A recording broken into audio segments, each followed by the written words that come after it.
A Descent into the Maelstrom. By Edgar Allan Poe. Illustration for Edgar Allan Poe's story Descent into the Maelstrom by Harry Clarke, 1889–1931, published in 1919. It is an exemplar work in the genre of dark romanticism. An illustration for the story A Descent into the Maelstrom by the author Edgar Allan Poe.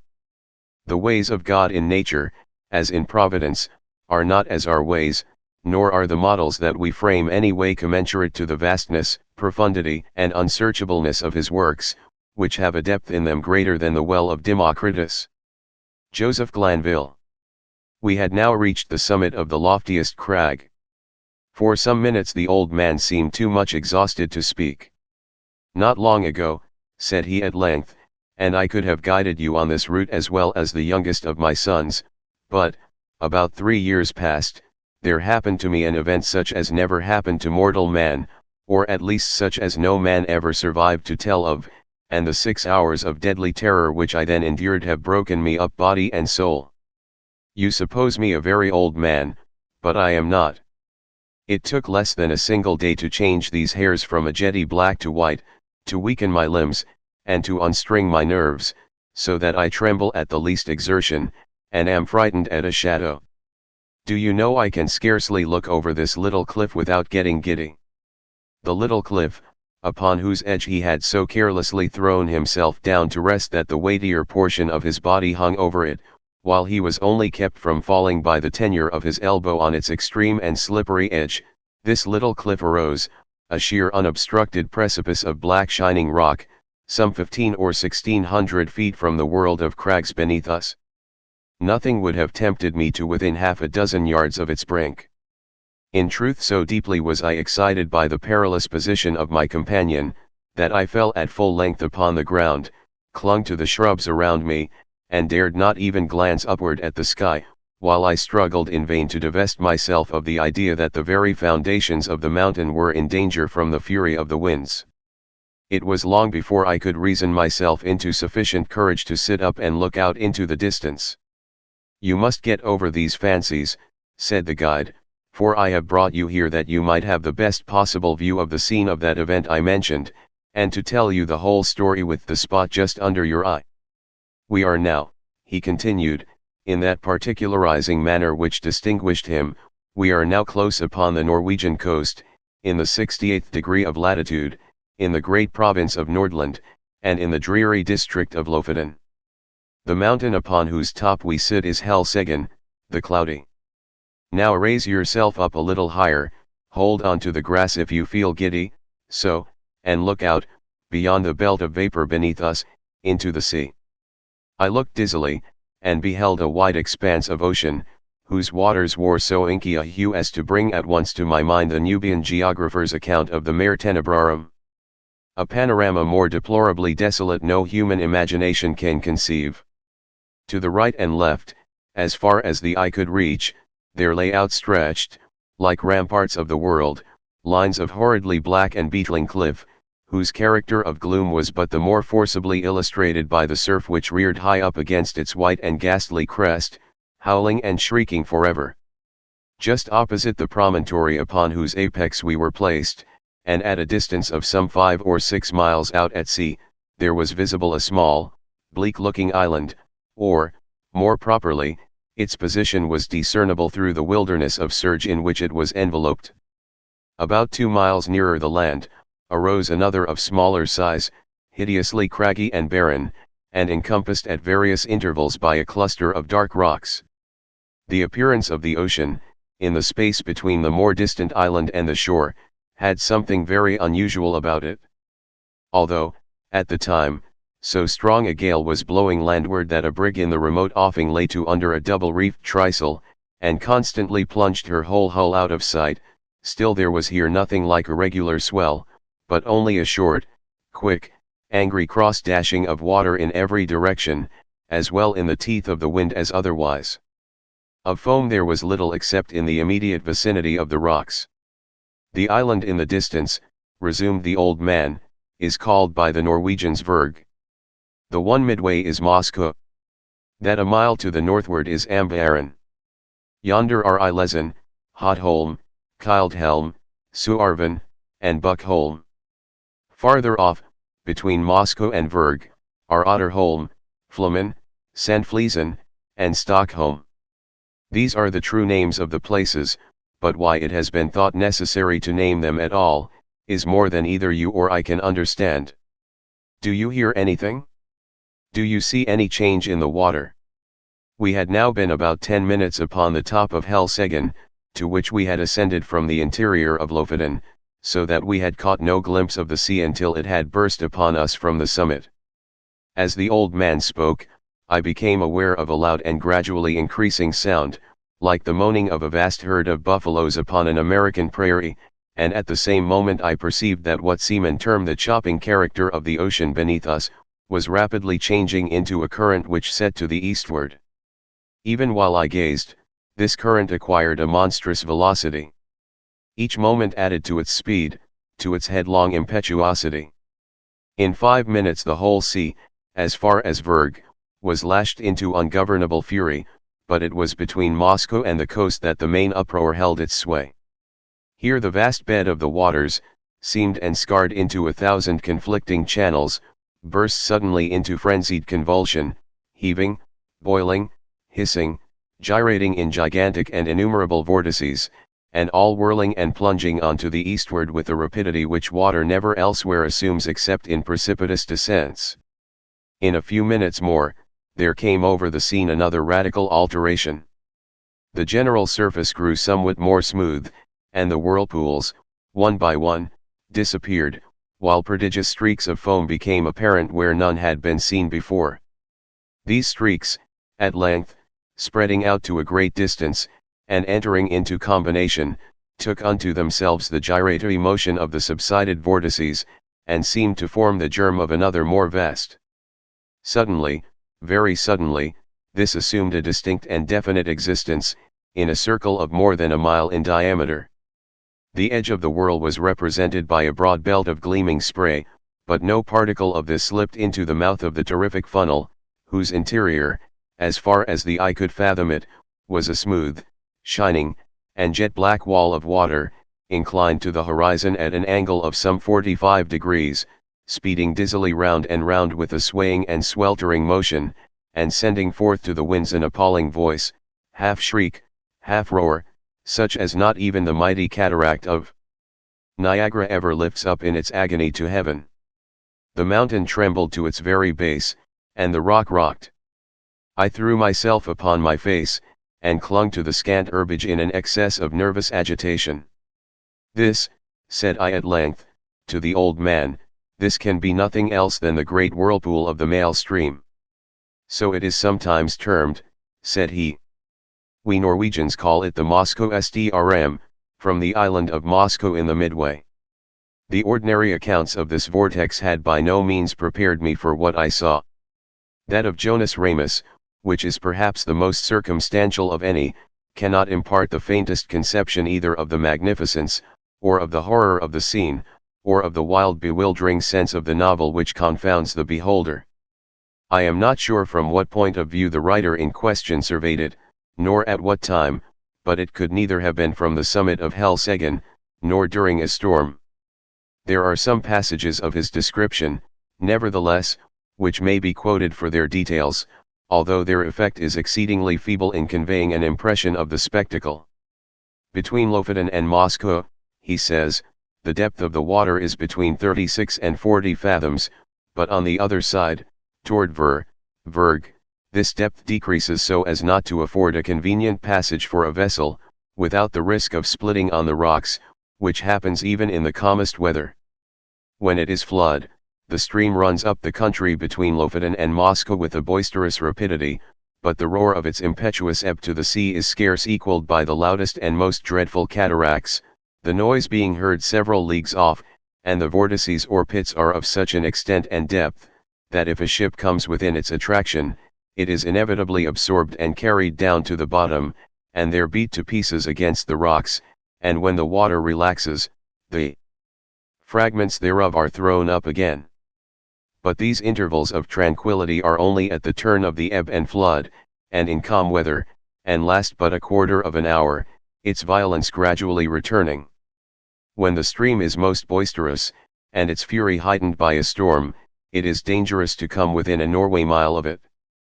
Boats, yachts, and ships have been carried away by not guarding against it before they were within its reach.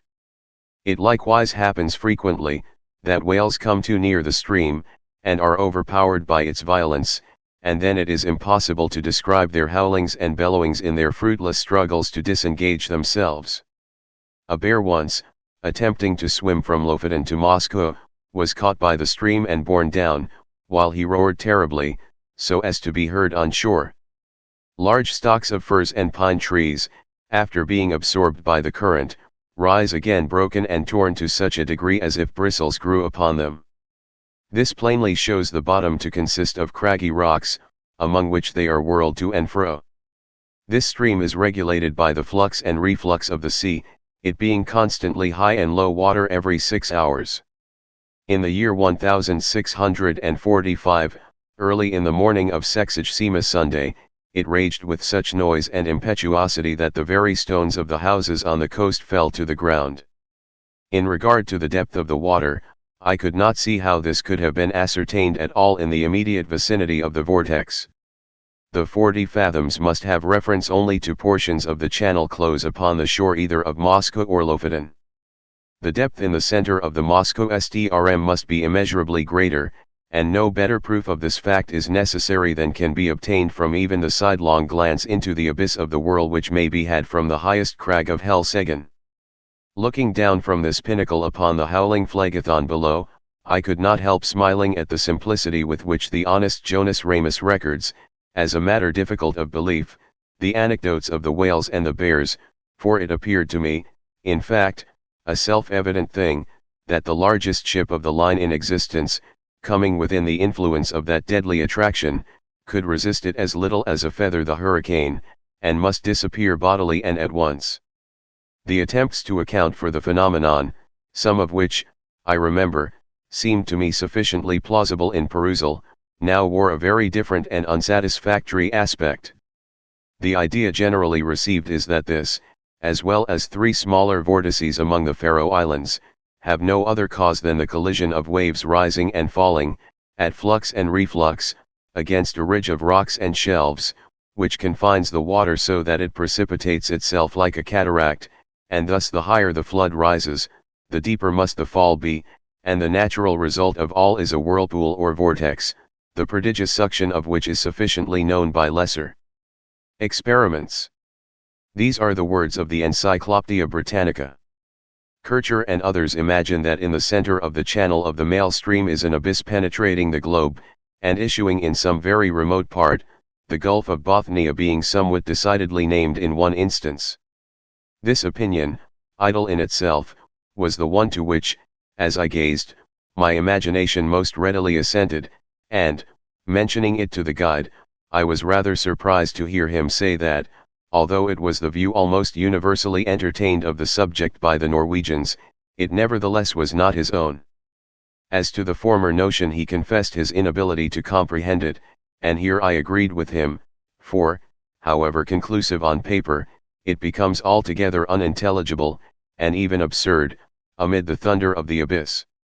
"You have had a good look at the whirl now," said the old man, "and if you will creep round this crag, so as to get in its lee, and deaden the roar of the water, I will tell you a story that will convince you I ought to know something of the Moscow STRM. I placed myself as desired, and he proceeded.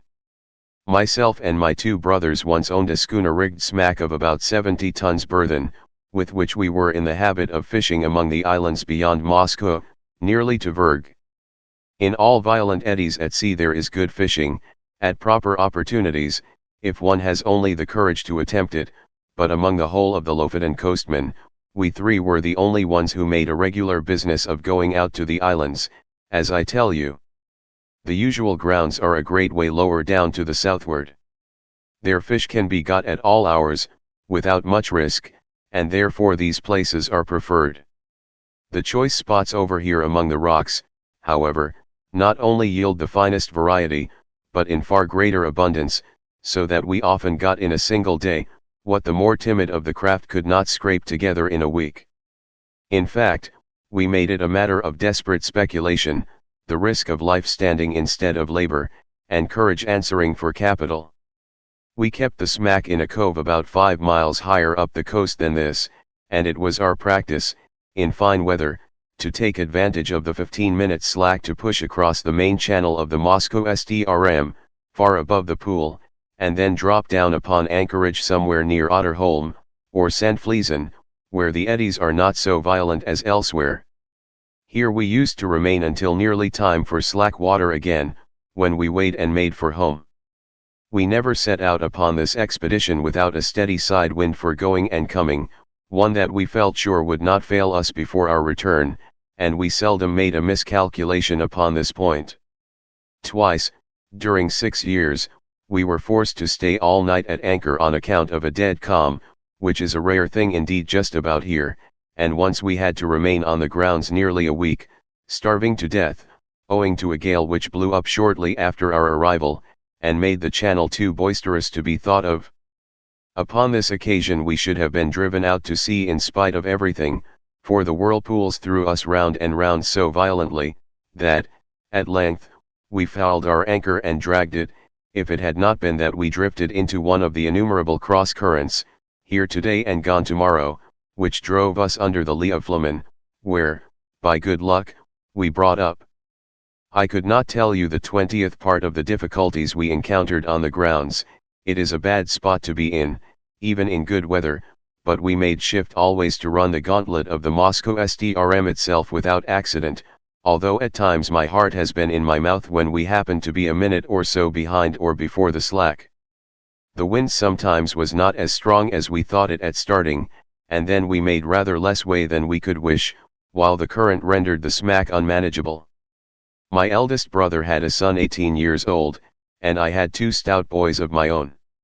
These would have been of great assistance at such times, in using the sweeps, as well as afterward in fishing, but, somehow, although we ran the risk ourselves, we had not the heart to let the young ones get into the danger, for, after all is said and done, it was a horrible danger, and that is the truth.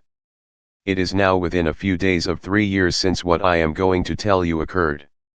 It was on the 10th day of July, 18 a day which the people of this part of the world will never forget, for it was one in which blew the most terrible hurricane that ever came out of the heavens. And yet all the morning, and indeed until late in the afternoon, there was a gentle and steady breeze from the southwest, while the sun shone brightly, so that the oldest seaman among us could not have foreseen what was to follow. The 3 of us, my 2 brothers and myself, had crossed over to the islands about 2 o'clock p.m., and had soon nearly loaded the smack with fine fish, which, we all remarked, were more plenty that day than we had ever known them. It was just 7, by my watch, when we weighed and started for home, so as to make the worst of the Strm at slack water, which we knew would be at 8.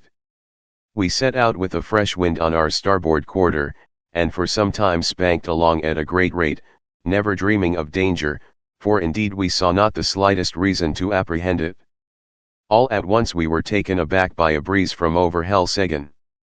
This was most unusual, something that had never happened to us before, and I began to feel a little uneasy, without exactly knowing why. We put the boat on the wind, but could make no headway at all for the eddies, and I was upon the point of proposing to return to the anchorage, when, looking astern, we saw the whole horizon covered with a singular copper-colored cloud that rose with the most amazing velocity. In the meantime the breeze that had headed us off fell away, and we were dead becalmed, drifting about in every direction.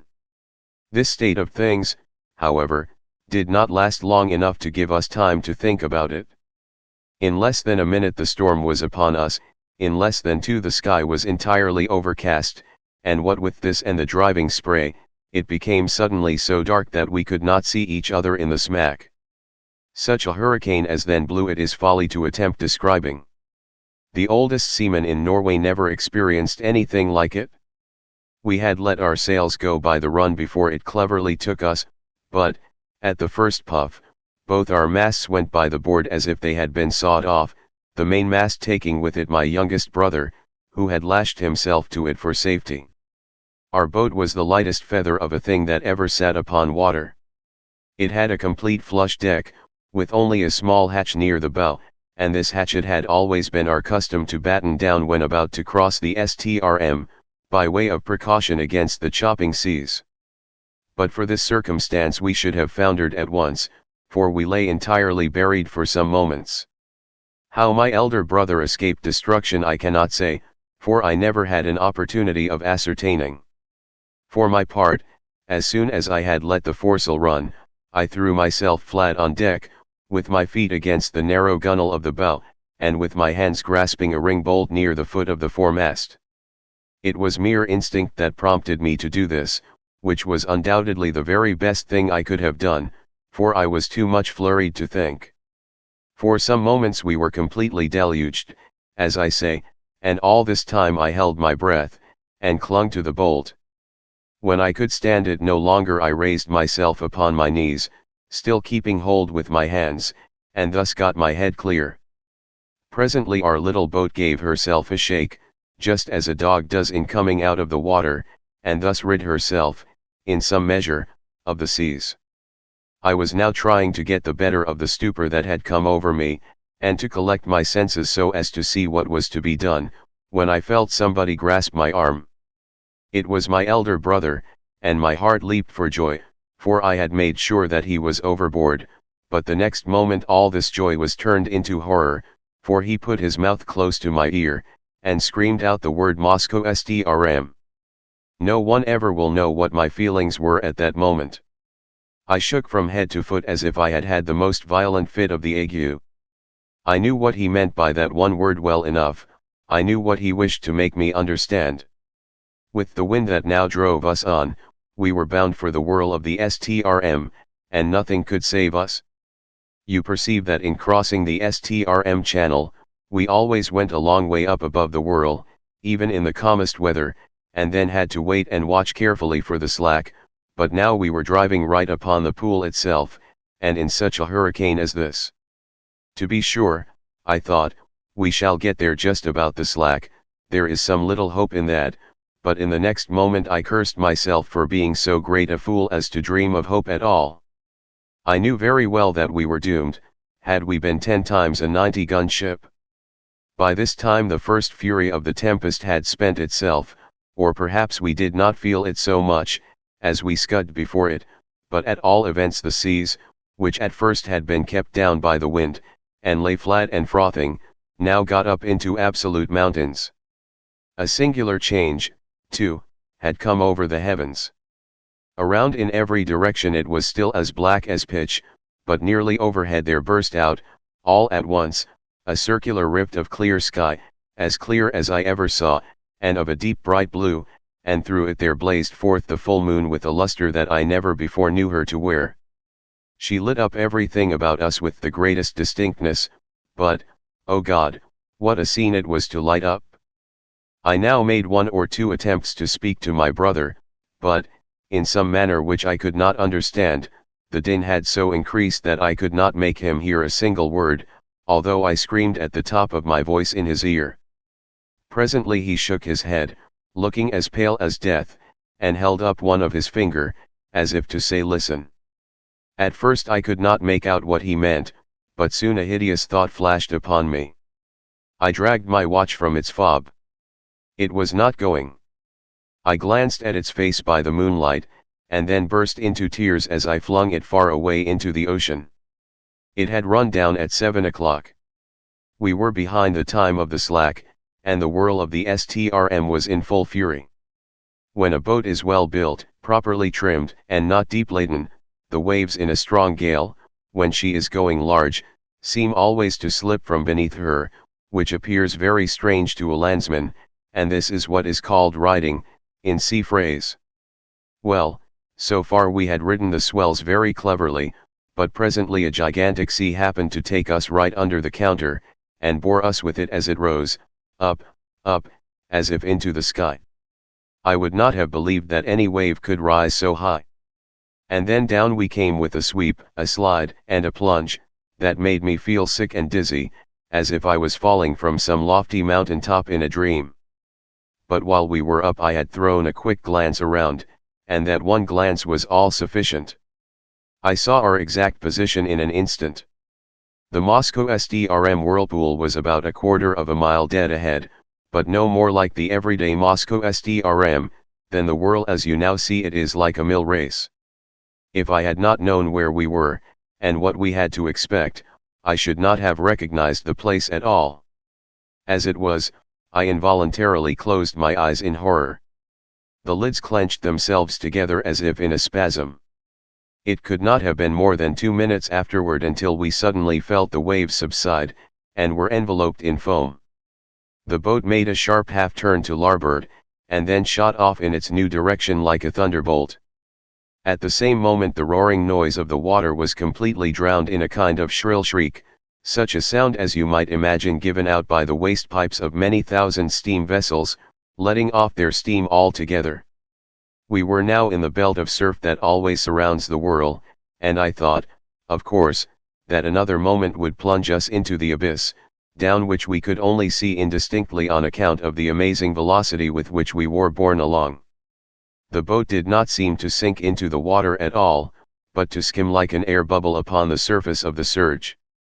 Her starboard side was next the whirl, and on the larboard arose the world of ocean we had left.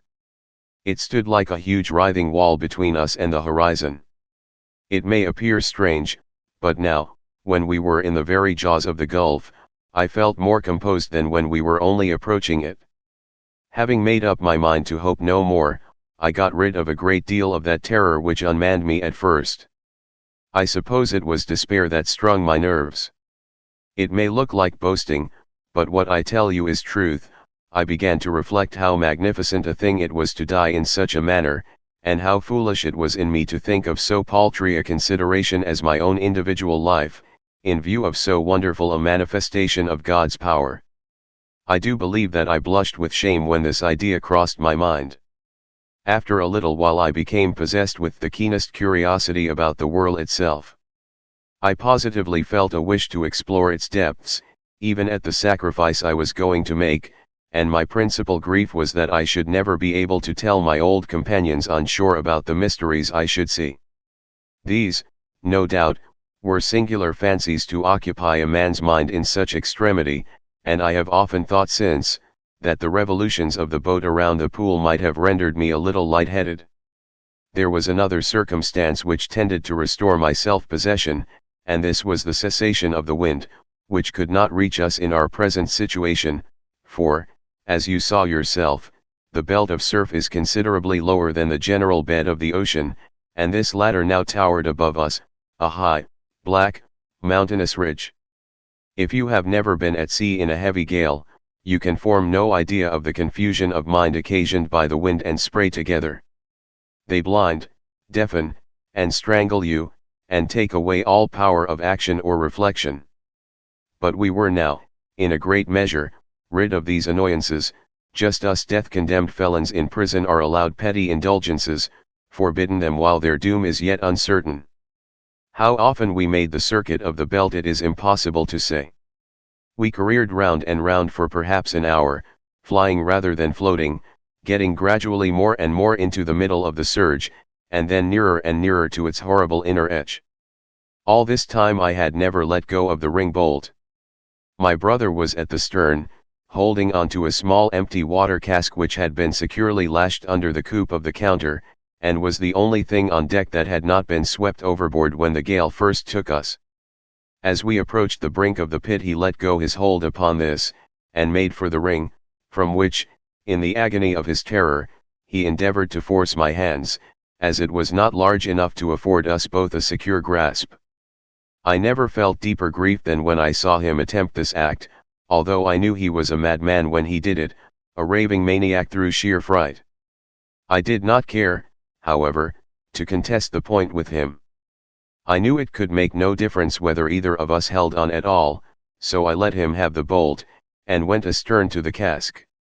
This there was no great difficulty in doing, for the smack flew round steadily enough, and upon an even keel, only swaying to and fro, with the immense sweeps and swelters of the whirl. Scarcely had I secured myself in my new position, when we gave a wild lurch to starboard, and rushed headlong into the abyss. I muttered a hurried prayer to God, and thought all was over. As I felt the sickening sweep of the descent, I had instinctively tightened my hold upon the barrel, and closed my eyes. For some seconds I dared not open them, while I expected instant destruction, and wondered that I was not already in my death struggles with the water. But moment after moment elapsed. I still lived. The sense of falling had ceased, and the motion of the vessel seemed much as it had been before, while in the belt of foam, with the exception that she now lay more along. I took courage, and looked once again upon the scene. Never shall I forget the sensations of awe, horror, and admiration with which I gazed about me. The boat appeared to be hanging, as if by magic, midway down, upon the interior surface of a funnel vast in circumference, prodigious in depth, and whose perfectly smooth sides might have been mistaken for ebony, but for the bewildering rapidity with which they spun around, and for the gleaming and ghastly radiance they shot forth, as the rays of the full moon, from that circular rift amid the clouds which I have already described, streamed in a flood of golden glory along the black walls, and far away down into the inmost recesses of the abyss. At first I was too much confused to observe anything accurately. The general burst of terrific grandeur was all that I beheld. When I recovered myself a little, however, my gaze fell instinctively downward. In this direction I was able to obtain an unobstructed view, from the manner in which the smack hung on the inclined surface of the pool. She was quite upon an even keel, that is to say, her deck lay in a plane parallel with that of the water, but this latter sloped at an angle of more than 45 degrees, so that we seemed to be lying upon our beam ends.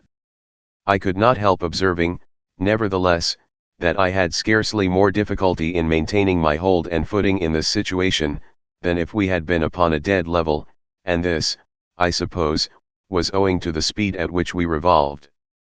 The rays of the moon seemed to search the very bottom of the profound gulf, but still I could make out nothing distinctly, on account of a thick mist in which everything there was enveloped, and over which there hung a magnificent rainbow, like that narrow and tottering bridge which Mussulmen say is the only pathway between time and eternity. This mist, or spray, was no doubt occasioned by the clashing of the great walls of the funnel, as they all met together at the bottom, but the yell that went up to the heavens from out of that mist, I dare not attempt to describe. Our first slide into the abyss itself, from the belt of foam above, had carried us a great distance down the slope, but our farther descent was by no means proportionate. Round and round we swept, not with any uniform movement, but in dizzying swings and jerks, that sent us sometimes only a few hundred yards, sometimes nearly the complete circuit of the whirl. Our progress downward, at each revolution, was slow, but very perceptible. Looking about me upon the wide waste of liquid ebony on which we were thus borne, I perceived that our boat was not the only object in the embrace of the whirl. Both above and below us were visible fragments of vessels, large masses of building timber and trunks of trees, with many smaller articles, such as pieces of house furniture, broken boxes, barrels and staves. I have already described the unnatural curiosity which had taken the place of my original terrors. It appeared to grow upon me as I drew nearer and nearer to my dreadful doom. I now began to watch, with a strange interest, the numerous things that floated in our company. I must have been delirious, for I even sought amusement in speculating upon the relative velocities of their several descents toward the foam below. This fir tree, I found myself at one time saying, will certainly be the next thing that takes the awful plunge and disappears, and then I was disappointed to find that the wreck of a Dutch merchant ship overtook it and went down before. At length, after making several guesses of this nature, and being deceived in all, this fact, the fact of my invariable miscalculation, set me upon a train of reflection that made my limbs again tremble, and my heart beat heavily once more.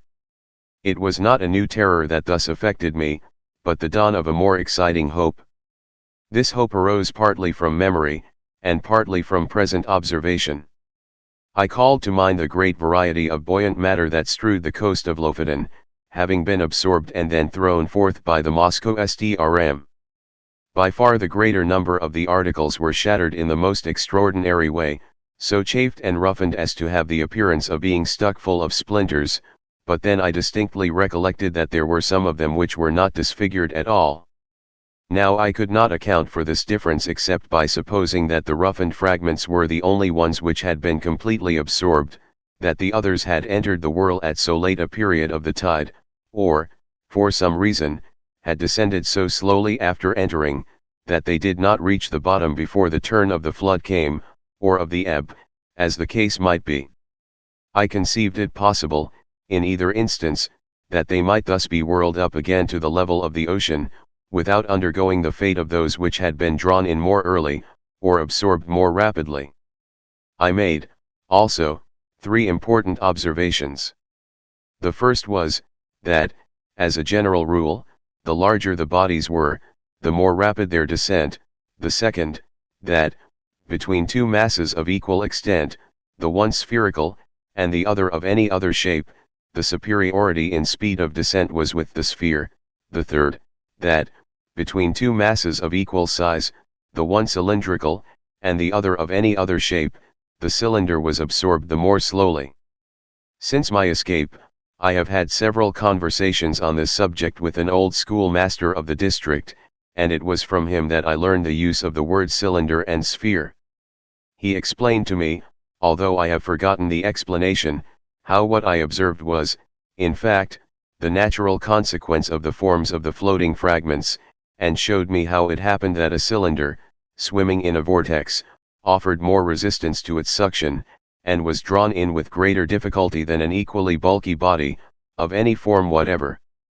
There was one startling circumstance which went a great way in enforcing these observations, and rendering me anxious to turn them to account, and this was that, at every revolution, we passed something like a barrel, or else the yard or the mast of a vessel, while many of these things, which had been on our level when I first opened my eyes upon the wonders of the whirlpool, were now high up above us, and seemed to have moved but little from their original station.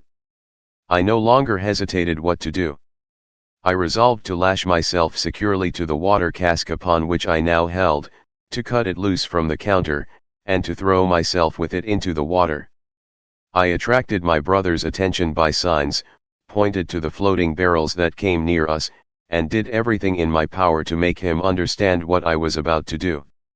I thought at length that he comprehended my design, but, whether this was the case or not, he shook his head despairingly, and refused to move from his station by the ring bolt. It was impossible to reach him, the emergency admitted of no delay, and so, with a bitter struggle, I resigned him to his fate, fastened myself to the cask by means of the lashings which secured it to the counter, and precipitated myself with it into the sea, without another moment's hesitation. The result was precisely what I had hoped it might be.